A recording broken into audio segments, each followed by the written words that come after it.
nakita siya sa may Antipolo. Buti na lang may mga tumulong sa kanya at dinala sa ospital. Kung hindi ka sana nagka-interest na makipagkita at makipag-usap sa Alex na yun, hindi ka sana napahamak. Paano mo nalaman na yun nga ang nangyari? Alam ko galit ka sa akin. Dahil naglihim ka sa akin, niloko mo ako. Ganyan din ang ginawa sa akin ng tatay mo noon. Ba't di mo isipin na baka nga inosente yung tatay ko? Kung hanggang ngayon nagpipilitan mo na walang kasalanan yung tatay mo, siguro nga ginagamit mo lang ako. Ganyan na ba talaga ang tingin mo sa akin? Bakit ka dito? Pinadala ka ba ng magaling mong anak para mag-sorry sa amin? Nandito lang ako dahil may pag-aari akong nandyan sa magaling mong ampon. Baka nakakalimutan mo, nasa pamamahay kita at pwede kang hindi lumabas dyan ng buhay. You threatening me? Hindi kita tinitreten! Talagang papatayin kita! Ay! Ang tent sa bahay kagabi, lahat ng sulok, hinalungkot namin. Buti na lang, hindi nila kinapa yung panty ko. You're always impressive. Hanggat hindi pa ako nakakaganti kay Marge, hanggat hindi pa siya lumuluhod sa harapan ko, at humihingi ng tawad sa pang-aagaw niya sa akin kay Rico, hindi pa tayo tapos.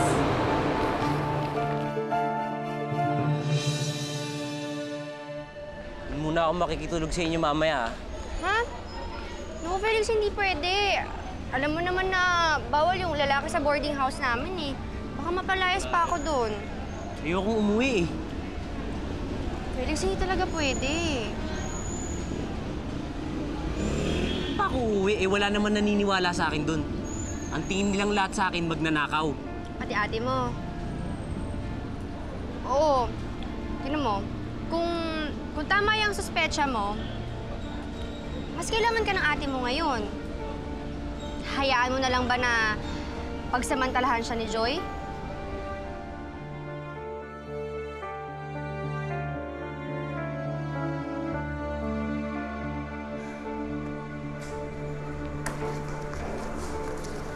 Marge, Nak, ang dami na ito.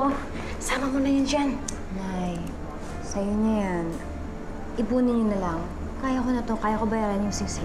Gusto kong tumulong eh. Sige na, sama mo na dyan. Nay, okay na po. Kasi. Okay na po, Nay. Kapag magka-problema, makikiusap na lang ako. Nahuhulugan ko yung sisig. Sige na, Nay. Thank you, Nay.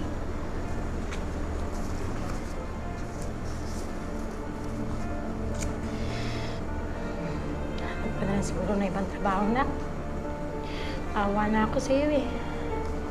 Alam mo, habang nakikita mo si Rico araw-araw sa Eagle Airways, hindi mo siya makakalimutan. Ha? Hanap ka na ibang trabaho. Oo nga, Nay. Naisip ko na nga yun eh.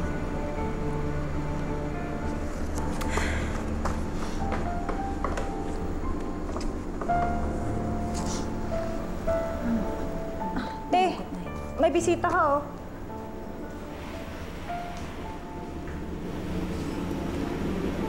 Hi, Marge.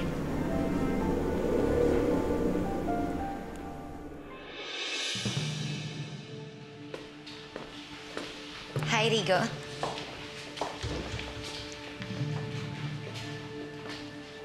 Anong ginagawa mo dito? Oh, masama bang dalawang si Stan? Sigurado ka bang si Daddy ang dinadala mo? Bakit nakatitig ka kay Rico? Uy, alam mo, nabalitaan ko. Wala na daw si Rico sa si Marge. Bakit hindi mo man na sa akin sinasabi? It doesn't concern you, Candy. Now go to my dad's office kung ayaw mong isumbong kita. At huwag mo akong subukan. I'm really so surprised.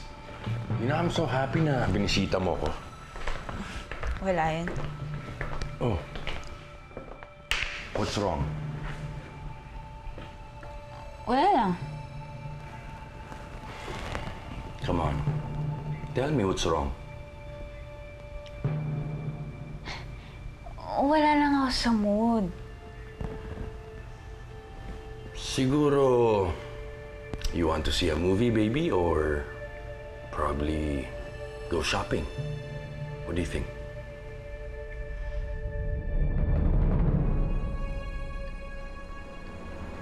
I'll help you, Marge. How much do you need? Salamat sa Tira. Pero kaya ko na to. Are you sure? You okay, Marge. Really okay. Considering lahat na nangyayari sa akin ngayon, andyan yung pamilya ko, mahal nila ako, mga kaibigan ko, ikaw. Kaya yes, Xavier, I'm okay.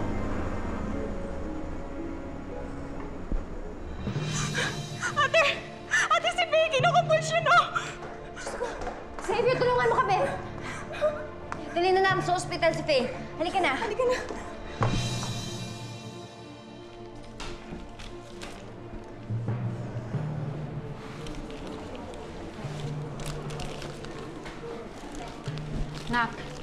Nak, magkano binayaran mo? Nak, ang laki nito ah. Nagalaw mo yung pambayad mo ng singsing. Paano yun? May okay na yun. Importante, maging okay si Faye. Nak. Joy. Na mag-alala. Magdasal na lang tayo na pagkatapos ng test, eh, wala namang seryosong sickness or anything si Faye. Na maging okay ang lahat, ha? Nahihiya nga ako sa'yo, ate. Yung mga ipon mo, nagagastos mo lang para kay Faye. Samantalang may pera naman ako. Anong pera? Wala kang pera. Wala kang trabaho, Joy.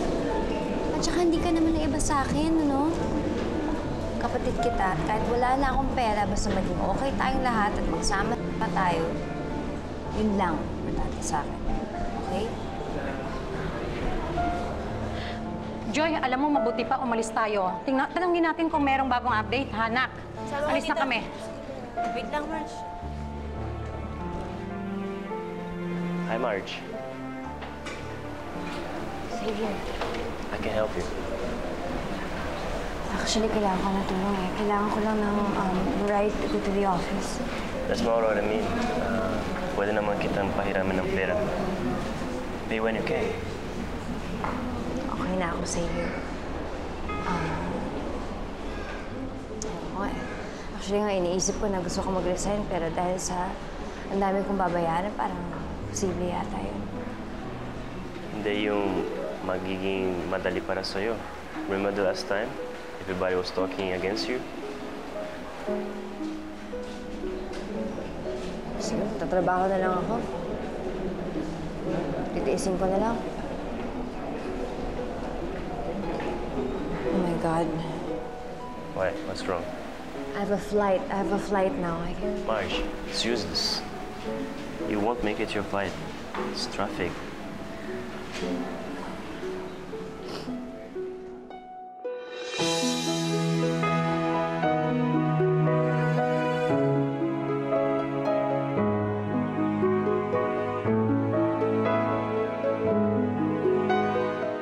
Si Mr. Cruz nag-reschedule ng appointment niya. Saka yung mga binilin mo sa akin kahapon, nasa loob na po ng opisina lahat. Okay.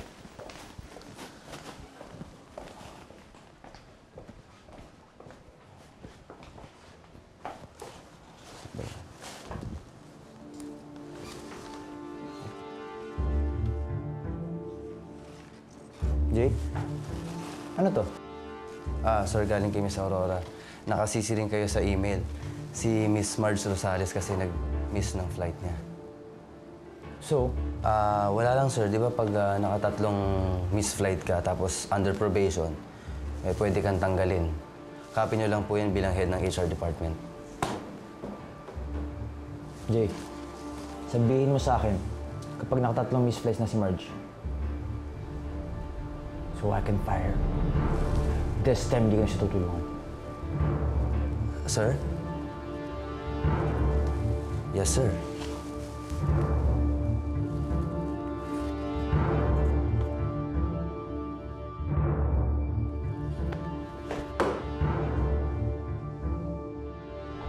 Alam mong mortal sin sa isang cabin crew ang makamiss ng flight. 2 or more and you're out. Dapat hindi na mauulit yun. Aba, mahirap maghanap ng trabaho ngayon. Sorry po. Oh! Marge! Nagbalik ka! Oh, should I call you Marge or Marietta? Miss Rosales or Miss Flores? Huh? Call her any way you like. Pareho naman yung pangalan yon because she was adopted legally. Wala siyang niloloko.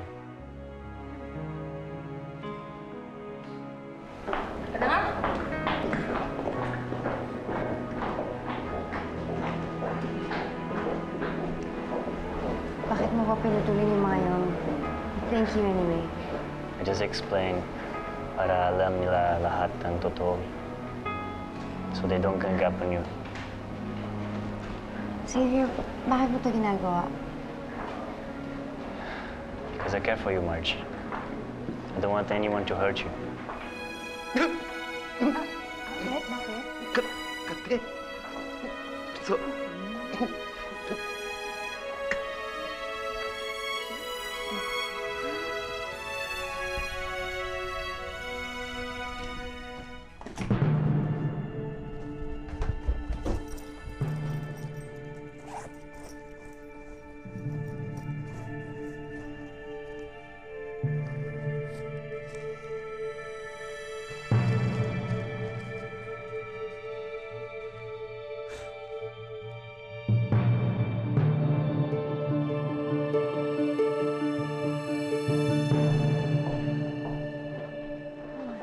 Mga Ador, Ay, Marge,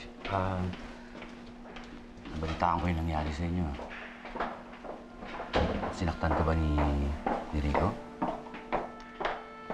ganun naman sa buhay, di ba? Nasasaktan ka palagi. Tuwing pakiramdam mo, nandun ka na. Nakuha mo na yung pangarap mo, may mga pagsubok na dadating. Alam mo, Marge, parang anak na rin kita eh. Kung ayaw mo na magtrabaho sa kumpanyang pag-aari ni Sir Rico, hanggang ako rin. Ayoko na rin dito. Oo, mga Ador, huwag naman ganyan. Hindi naman ako mag-resign eh. At saka isa pa, kailangan ko yung trabaho na to. At saka gusto ko, nakikita ko kayo. Kunti lang naman yung mga kakampi ko dito eh. Dahil kapag nakikita ko kayo, ayun, nagiging matatag ako.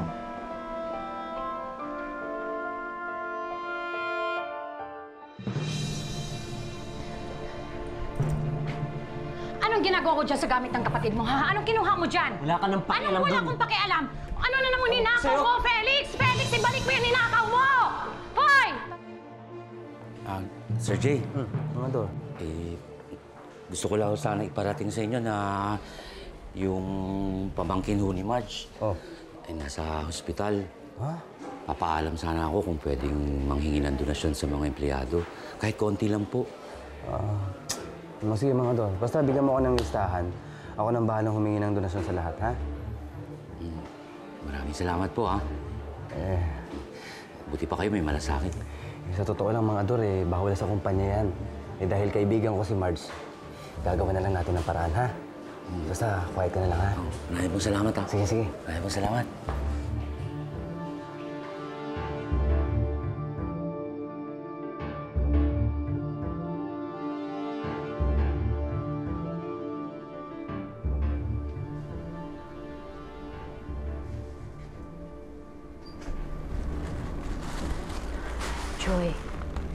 Joy, umuwi ko na muna sa bahay. Dito na muna ako. Bakit po, Manay Meli? Yung kapatid mo, nahuli ko naghalongkat ng mga gamit mo. Tsaka ko, merong ninakaw na naman yun doon. Bilis na, check mo na mga gamit mo doon. Ingat ka, ako na munang bahala dito sa anak mo. Sige, Manay. Sige.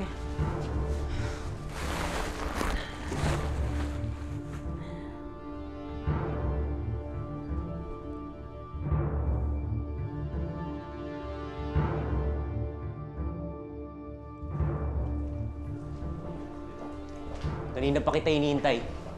Bakit nangyari kay Faye? Wala naman. May gusto akong sabihin sa'yo tungkol kay Joy. Ano to ko kay Joy? Siya ang nagnakaw ng singsing. At ito ang pinagbentahan niya.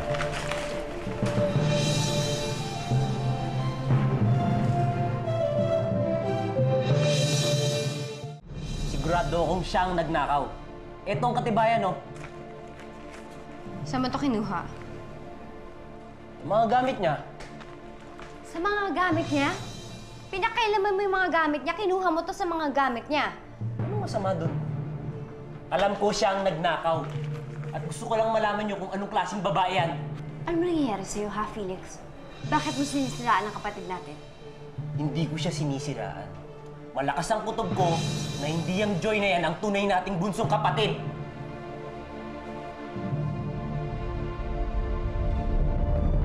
Thank you so much. Paksainaan.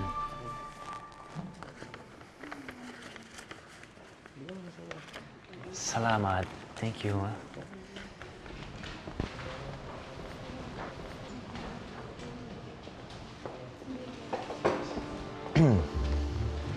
Ano yan? Baka sakaling you still care for Marge and you want to help.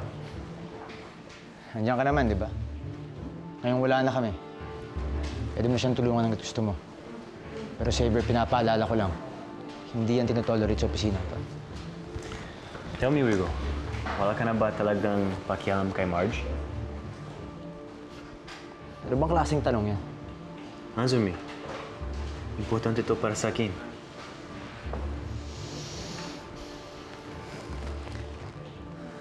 Wala na. Happy? Not yet. One last question. Are you sure hindi mo na babalikan si Marge? Because if you don't love her anymore, I'll express my feeling for her.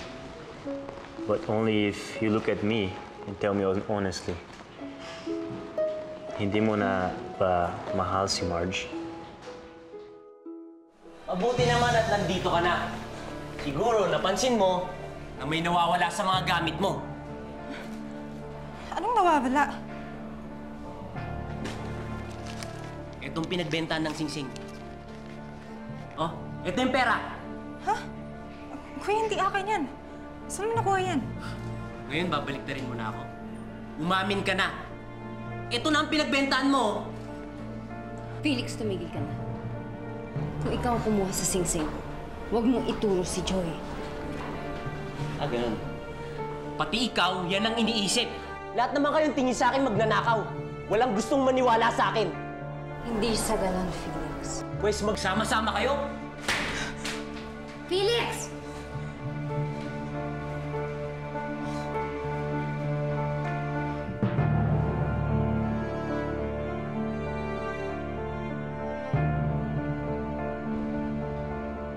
Rigo. Saber, wala na kami. You don't need to ask my permission anymore. I just wanted to make sure that wala na talaga, Rigo. Ligawan mo siya kung gusto mo siyang ligawan. Alam ko naman, matagal mo nang gusto yun.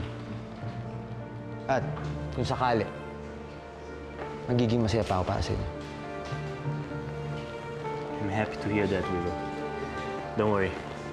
For now on, I'll take care of Marge.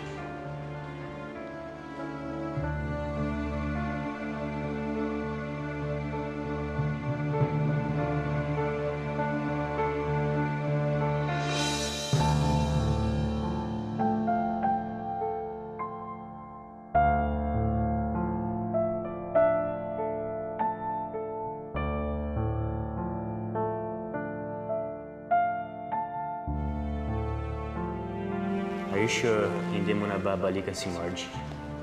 Because if you don't love her anymore, I'll express my feeling for her. Ligawan mo siya kung gusto mo siyang ligawan. Alam ko naman, matagal mo nang gusto yun. At kung sakali, magiging masaya pa ako para sa inyo. I'm happy to hear that, Rigo. Don't worry. For now on, I'll take care of Marge.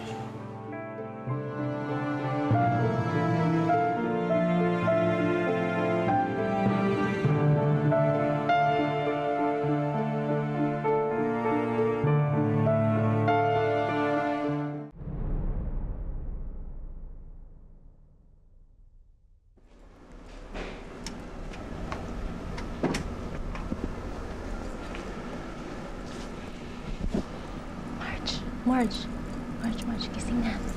Uwi ka na muna kasi may flight ka pa bukas eh. Ako na lang dito kay Joy. Nakauwi na ba si Felix? Hindi nga eh. Tapos nilakpan ni Tita Meli yung pinto ng bahay pag alis ko.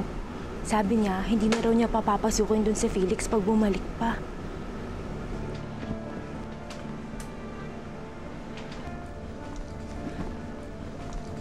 Marge, paano kung totoo yung sinasabi ni Felix? ko alam. Hindi ko alam kung anong gagawin ko. Ang hirap kasi ng kalagayan ko eh. Nasaktan ko si Felix dahil kinampihan ko si Joey. Hindi naman kita masisisi eh. Ang hirap kaya paniwalaan si Felix. Isa lang naman talaga ang gusto ko eh. Ang hindi masira ang samahan naming magkakapatid. Yun lang. Kasi kapag nangyari yun, wala na matitira sa akin. Wala na nga si Rigo. Tapos mawawala pa si Felix. Hirap nga yan.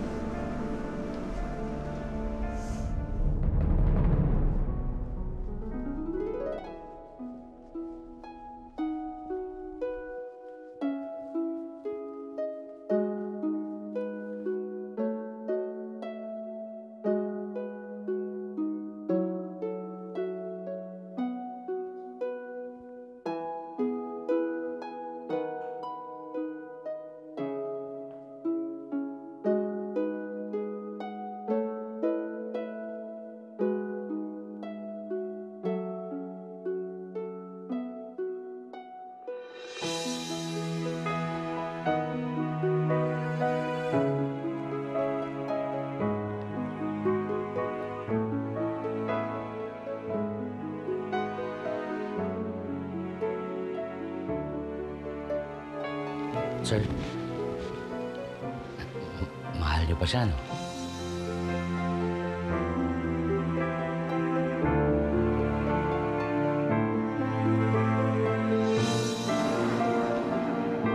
Kayo po ba si Margarita Rosales? Ako. I'm Attorney Molina. I'm representing Mrs. Gloria Hilario. I came here to tell you that she's suing you for theft. Po. Kaya di pwede ba? Tanggalin mo yung sasakyan mo sa harap ng kotse ko. Ang cute-cute mo talaga pag naiinis ka. Pero alam ko naman na malambot ang puso mo eh. At o nga pala, may isa pa. Yung sing-sing na binigay mo kay Marge, na kay Aurora na. Iho! Are you here to apologize to me for your awful behavior towards me the other day? No apologies. I'm here to pay for the ring. 300,000 pesos in cash. You can count if you want. Hindi pwedeng basta ka nalang aayaw. Ano bang problema mo? Hindi ko na kaya eh. Sobra na ako nakokonsensya. Joy, nakapagpasya na ako. Hindi matatahimik ang buhay natin kung hindi ako aalis ng Eagle Airways.